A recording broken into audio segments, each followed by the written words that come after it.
তো ফাইনালি অনেক দিনের স্বপ্ন ছিল যে পদ্মা সেতুর উপরে উঠে ফটোশুট করব। তো আজকে সেই আশাটা পূর্ণ হলো। আসসালামু আলাইকুম। তো যাচ্ছি আজকে যশোর ঘুরতে। আমার সাথে আছে ছোট ভাই আর আমার প্রিয় দুই বড় ভাই, দেখতেই পাচ্ছেন। তো আজকের ট্যুরে যাত্রাপথে কি হয় সব আপডেট এই ভিডিওর মাধ্যমে তুলে ধরবো ইনশাল্লাহ। ভিডিওর সাথেই থাকুন। এখন বাজে 8টা, আমরা আছি ঢাকা বিশ্ববিদ্যালয় এরিয়াতে। তো যশোরের উদ্দেশ্যে আমরা রওনা দিয়ে দিলাম। তো যাত্রাপথে কি হয় সব আপডেট লং ভিডিওর মাধ্যমে তুলে ধরবো। সম্পূর্ণ ভিডিওটি দেখবেন। আমার সাথে আছে সব প্রিয় মানুষগুলা, দেখুন।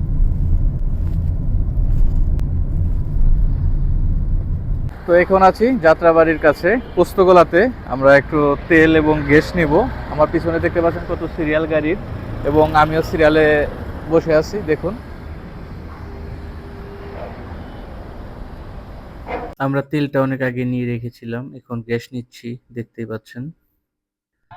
আলহামদুলিল্লাহ আমরা তেল এবং গ্যাস একসাথে ফুল করে নিয়ে দেন ঢাকা মাওয়া এক্সপ্রেসওয়েতে উঠে পড়লাম।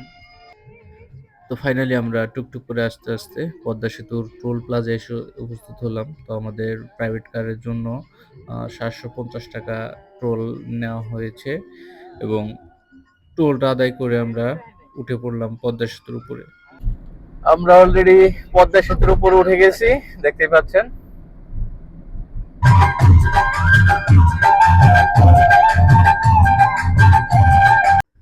আমাদের সবারই অনেক ইচ্ছে ছিল যে গাড়ি থেকে নেমে পদ্মা সেতুর উপর দাঁড়িয়ে একটি ছবি উঠবো, সেজন্য আমরা গাড়িটি সাইড করে দেন নেমে পড়লাম ছবি ওঠার উদ্দেশ্যে।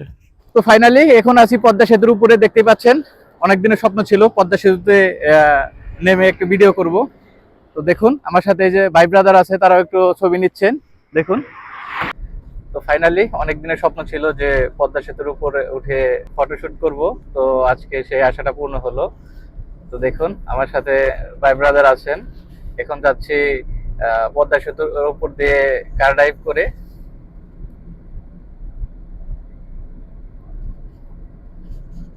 আমরা এখন আছি ভাঙাতে। এখানে আমরা আহ, নাস্তা করব, সেজন্য গাড়িটা রেখে নাস্তা করার জন্য হোটেলে যাচ্ছি।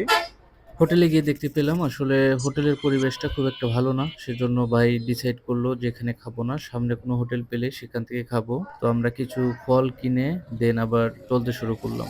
আমরা এখন আছি ফরিদপুর বাংলা এক্সপ্রেসওয়েতে। তো এখানে মানে পরিবেশটা অনেক ভালো লাগলো, সেজন্য গাড়ি থেকে নেমে আমরা সবাই একটু ফটোশুট করে নিলাম। তো ফাইনালি আমরা যশোর চলে আসলাম। তো এখন এক বড় ভাইয়ের বাসায় যাব, দেন ফ্রেশ হয়ে বিকেল বেলায় আবার ঘুরতে বের হব। তো ফাইনালি 4 ঘন্টা জার্নি শেষে চলে আসলাম যশোরে। তো লং টাইম কার ড্রাইভ করার পর আমি নিজে অনেক ক্লান্ত হয়ে পড়েছিলাম, সেজন্য ফ্রেশ হয়ে রেস্ট নিতে গিয়ে ঘুমিয়ে পড়েছিলাম।